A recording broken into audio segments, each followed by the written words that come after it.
Hey there, good morning, and thank you for joining us for SBB Live on this Saturday morning. Today we are joined with Reina Schlager with Schlager Schlager Levin. And I'm going to ask Reina some really important questions to kind of keep us up to date with what's going on in the market today.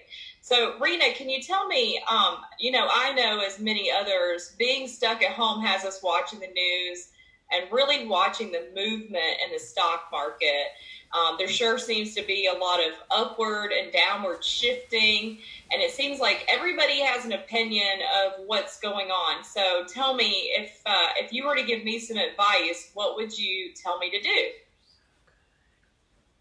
Well, my first advice would be change to the Hallmark channel and watch the Hallmark movies, because there's a whole dynamic with 24/7 news that's really horrible. And that is they have to fill airtime. And so you don't have one person coming on at 6 o'clock to tell you an update. All day long, you have what they call talking head. And, if it's an up day, my perspective, depending on what channels you're listening to, they kind of minimize the upside. And when you have a down day, that's news. That's entertainment to make the down seem horrible. And it reminds me of a show that Jon Stewart did on late night television, and he had Kramer on from the Fox financial reporting shows, and it was just after the year 2000 collapsed. Not 2008, 2000. That's how long ago this goes. And Jon Stewart leaned across the desk and said to Kramer, "What happened? My 401k, I listened to you." And Kramer sat back and said, "I'm entertainment." Now, people who watch every day aren't thinking entertainment, but now you do hear him crop in some words that say things like, we're entertainment. But the fact is, if you're going to do it yourself, you should have resources besides the television. If you are not doing it and have an advisor, has the advisor called you or have you called them? Find out what's going on and make sure that no matter what you've said in the past, when you live through a down market, maybe you don't have the risk tolerance that you thought you did, and you can adjust. I went through with some clients and we rebalanced so that half the account is sitting either in bonds or fixed, something protected, but the other half is still in the market because when it's going to be the end of the downside? No one knows until after we've come up. So the bottom line is, number one, pay attention. When you get your statements, we're going to all get March 31st statements in the mail soon. When you get your statements, open them. And if there are surprising numbers, call your advisor. If you're doing it yourself, maybe you should call an advisor and pay attention. And some people, based on their ages, will just ride it through. But if you are taking money out of your investments now, that is very hard on your investments, because when it grows back, it doesn't have as much money in it. So there are a lot of factors, and that it is already documented that those with an advisor usually do better than those doing it themselves. No, I couldn't agree more with that statement. And I think we're all a little scared to open our statements. At the same time, I like the reassurance that there's a trusted person that they can come to when they're looking for advice. So we are grateful to have you with us today. Now, let's talk about filing our income taxes. I know that's another really hot topic right now. There's a lot of seniors that are out there watching their grandchildren because their children have to work. What kind of advice do you have for those folks that are struggling right now to work in the time to do that? Well, it's interesting that following a discussion of investments, you talk about taxes. There are a lot of people who don't connect that every investment decision has a tax impact. It might be an impact of deferring the tax, but it really is connected. And a lot of people do not have advisors that two together. If your advisor is not asking to see your tax return, then how do they know how much money you're really earning? Because it would be after tax. And maybe some instruments would be different if it would cost you more in taxes or less. A CD interest shows up on your tax return. Other things do not show up on your tax return. So every single item on your tax return is sometimes manageable. What happened a couple of years ago, 2018's tax return, they changed the format. 2017, I think, is the year that they actually increased the standard deduction and got rid of exemptions. Without getting very complicated, the bottom line is many Americans don't itemize anymore. So maybe your accountant hasn't even told you that you don't have to collect medical and you don't have to collect every receipt for the going over the bridge and parking receipts, things for your business, not reimbursed employee expenses. None of that's deductible, or the amount that the government's giving you as a shield in the standard deduction is so high, you're never going to itemize. So there's a lot of people who spend a lot of time pulling together their $15 charitable receipts. Yeah. And unless you have a reasonable mortgage and charitable and high property taxes, and even then, you have to have a pretty big mortgage with a lot of mortgage interest if you're working to have to itemize. So a lot of people I'm advising is put your stuff together, go to the library or volunteers, because many people can either do it themselves or have a more simple preparer take care of it. Okay, great. That actually was going to be one of my questions for you, is about those medical expenses and mortgage expenses. But I know a lot of seniors out there, they pay a lot of money in taxes, and if the IRS didn't require it, they wouldn't want to take that minimum distribution RMD. Are there any changes with that you can explain to us? There have been so many changes. First of all, as of December 20th, so talk about 11th hour of a year, I really am heartfelt for tax preparers. In one sense, everybody, I think, knows by now that there has been an extension of deadlines, so they've got a little more room. But number one, December 20th, what they changed was mostly on required minimum distributions coming out of IRAs, 403Bs, 457s. So if you pass away and it's being inherited not by your spouse but by a non-spouse, child, could even be a friend, brother or sister, you used to be able, as the beneficiary, to spread that over your life. Right. Now you get 10 years. So it is a completely different formula. And it's not 10 years evenly unless you want it that way. You can go 9 years and take it all in the 10th year. You can go 3 years, have a bad tax year, take it then, so you kind of mitigate how much you pay in taxes. So that's another piece. But the real surprise was actually last weekend, on Friday, when President Trump and the Congress did sign into law the stimulus package.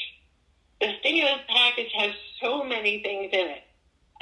But with relation to required minimum distributions, like you said, what if between your pension and your Social Security, you don't need to take out the RMD, the required minimum distribution, but you're forced to? Because what happens if you don't take out enough? It's a 50% penalty, 5-0, and no one wants to pay that. So they actually waived the requirement for required minimum distributions to the end of 2020. Now, if you happen to take it out in January, we're waiting to hear if you can get it back so that you don't have the tax to pay. Whatever you do take out, you do have a tax to pay. What happens with younger people? What if, with all this going on, you don't have a job right now and you're trying to figure out, where you're going to get money to live? they have allowed people under 59 and a half to pull money out of IRAs, 401ks. You could borrow on some 401ks, but this is a straight distribution. You will pay tax, but you won't pay a 10% penalty. Wow. So there is also discounts to employers for payroll taxes. There's benefits to employers, allowing people to continue to work and figuring out work at home. It is absolutely the time to talk to either your financial advisor if they are tax knowledgeable. Our firm, we're lucky we have financial and tax working together. But if you have financial over here and accounting over here, you need to make a call to the accountant and have a discussion about how this affects you. You need to talk to the financial advisor. We're going through a list now of every single person who takes money out for their IRA and giving them the choice. But it's a project. It's a huge project to get to everybody. Oh my gosh, I'm sure it is a huge project. And the stimulus bill is so confusing. Do you have any other advice that you want to give to people young or old that are struggling with the decisions on whether to keep their money in or pull it out? Well, I would say you have to be careful if you are getting blips of information, because if you know Paul Harvey, who used to have a radio show, The Rest of the Story, so you have a little soundbite that says student loans won't be charging interest. So that's the headline. But for a few months, they're not going to charge interest. You still have to make your payment. So you have to read the rest of the story. Unemployment, for 4 months, they're going to pay an extra $600 a week. In fact, the headline was, make more on unemployment than in your job. Well, that's only if you have a lower paying job that is giving you maybe $275 a week, because that's about what people get on unemployment. And then add the 600, so that's $875 a week. People who are normally getting $200-300 a week, they're actually ahead. But right now, what I'm aware, it's only for 4 months. So then what do you do? There are incentives for employers to get loans, small business loans, that they're coming up with 4% money that is payable back over 10 years. If you do take money out of your IRA, the taxation is spread over 3 years, so you don't get hit all at once. These are all things that are part of the stimulus package.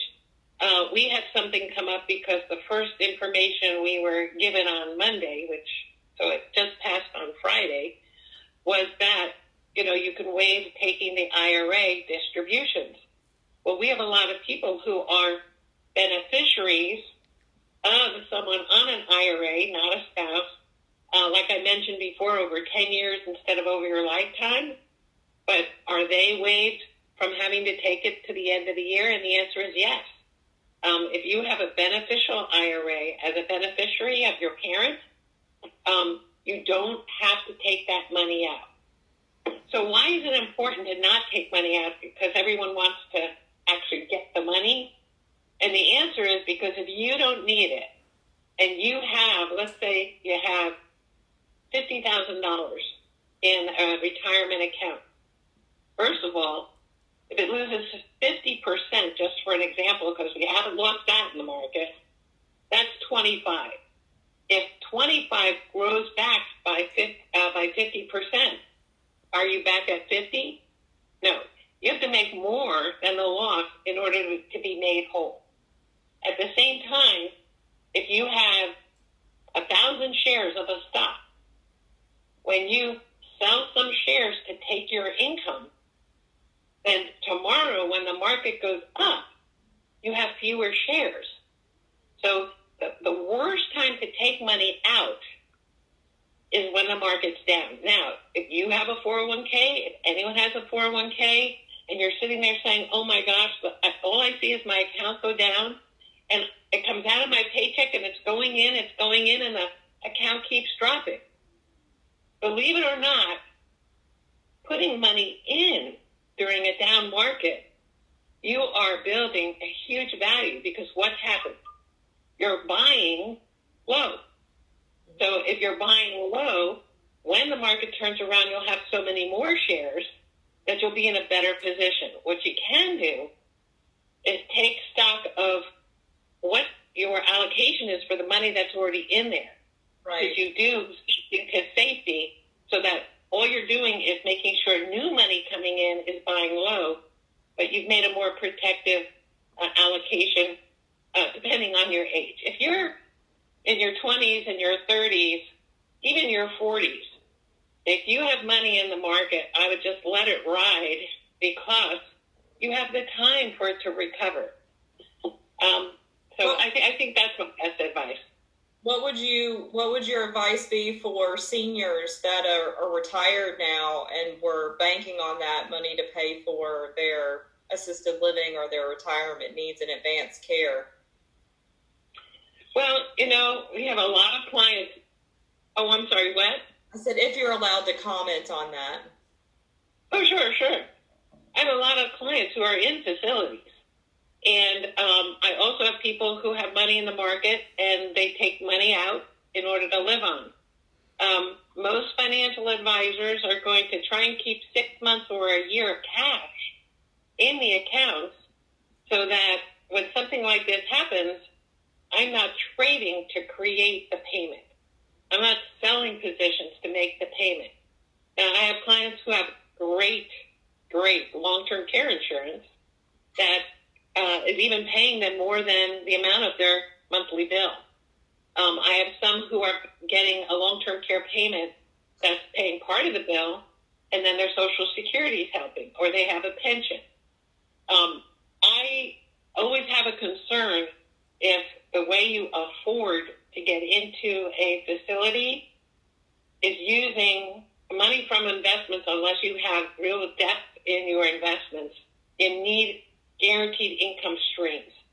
So what's a guaranteed income stream? Social Security, a pension.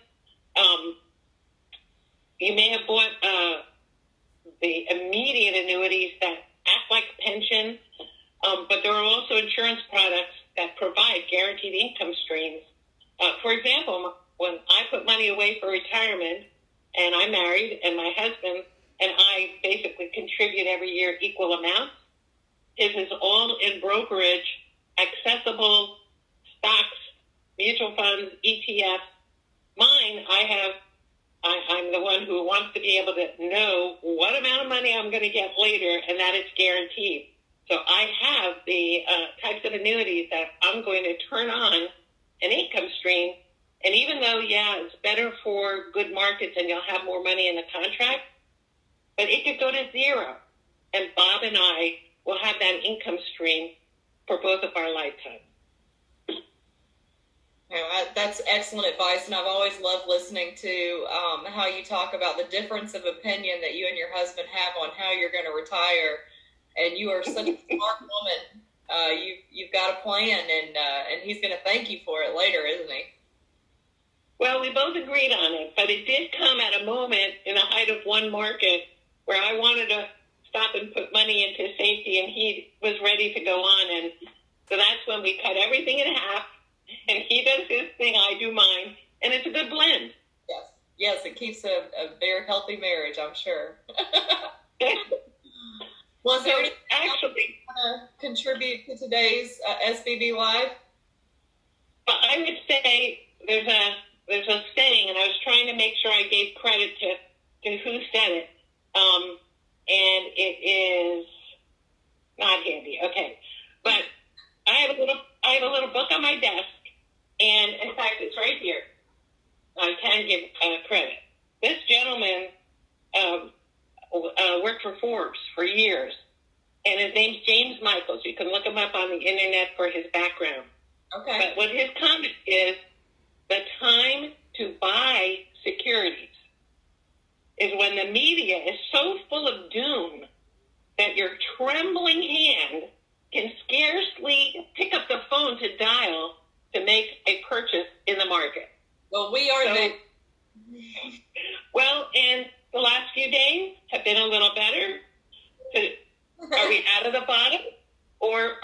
to be, I'm expecting to be here probably to the end of the year because I have respiratory issues, and I think we're in for some really rough times in the market, but that also gets me excited for opportunities because I believe certain companies will be there, they will come back, and we'll never see these low values again. So let's get in. I agree with that. I think that's fantastic advice. Well, thank you so much for joining us this morning for our Saturday episode of SBB Live. I appreciate it, Reina. And I'll make sure when we post this and I edit it that it has all of your contact information. So thank you so much. Absolutely. Thank you, Amanda. And stay healthy. Yes, ma'am. Have a good weekend. Bye-bye.